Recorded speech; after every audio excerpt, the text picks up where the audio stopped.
నమస్తే, welcome to KK news. నేను శ్రీదేవి. 2019 ఎన్నికలకు ముందు జరిగిన వైఎస్ వివేకానందరెడ్డి హత్య కేసు అప్పట్లో పెను సంచలనం సృష్టించిన సంగతి తెలిసిందే.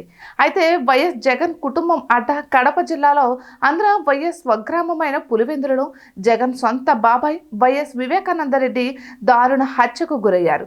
అది ఆయన సొంత నివాసంలో.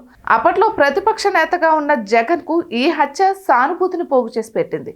వివేక హత్య జరిగిన నాటి నుంచి ఈ కేసు దర్యాప్తులో అనేక కొత్త విషయాలు వెలుగులోనికి వచ్చాయి.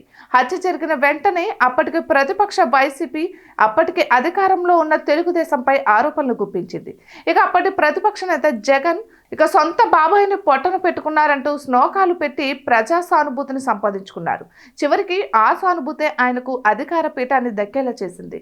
అయితే తీరా అధికారంలోకి వచ్చాక ఆరోపణలన్నీ రివర్స్ అయ్యాయి. మొత్తంగా ఈ కేసులో సిబిఐ దర్యాప్తులో భాగంగా పలు సంచలన విషయాలు వెలుగులోనికి వచ్చాయి.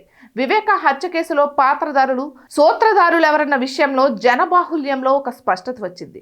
ఇంటి దొంగలే వివేక హత్య కేసులో కీలకంగా ఉన్నారన్న అనుమానాలు నిరాధారణమైనవేవి కావన్న స్పష్టత వచ్చింది. ఈ విషయంలో ముఖ్యమంత్రి వైఎస్ జగన్ కు సొంత కుటుంబ సభ్యులే దూరమయ్యారు.